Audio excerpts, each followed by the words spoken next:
कोल्हापूर महापालिका प्राथमिक शिक्षण समितीच्या वतीनं महापालिका आणि खाजगी प्राथमिक शाळेतील शिक्षकांना आदर्श आणि विशेष शिक्षक पुरस्कार देऊन गौरवण्यात येतं। बहुजन समाजातील विद्यार्थ्यांना दर्जेदार शिक्षण देण्यासाठी महापालिकेच्या शाळा टिकल्या पाहिजेत।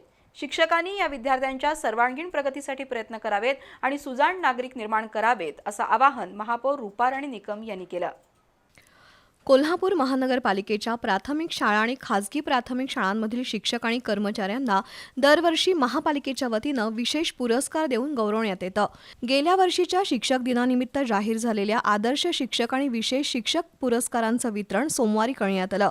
कोल्हापूर महापालिकेच्या प्राथमिक शाळेत एकही शिक्षक अतिरिक्त नाही, किंबहुना विद्यार्थ्यांची संख्या वाढल्यानं शिक्षक अपुरे पडत आहेत। तसंच महापालिकेच्या शाळा गुणवत्तेत कुठेही कमी नाहीत, असं प्रशासन अधिकारी डी.सी. कुंभार यांनी सांगितलं।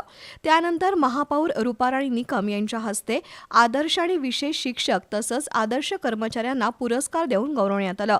त्यामध्ये मनीषा पांचाळ, नीता खाडे, संभाजी चौगुले, वैशाली कोळी, वंदना कमले या महापालिकेच्या शाळांमधील शिक्षकांचा समावेश होता।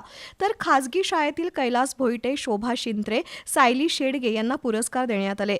तर जितेंद्र मोरे यांना विशेष आदर्श शिक्षक म्हणून गौरवण्यात आलं।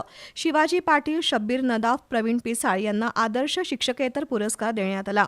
महानगरपालिकेच्या शाळांसाठी लागणारी साधन सामुग्री देण्याचं आश्वासन महापौर रूपाराणी निकम यांनी दिलं। यावेळी उपायुक्त किरणकुमार धनवडे, विजय माळी, संदीप जाधव, प्राजक्ता भणगे, गीता घाटगे, शांताराम सुतार यांच्यासह शिक्षक आणि विद्यार्थी उपस्थित होते।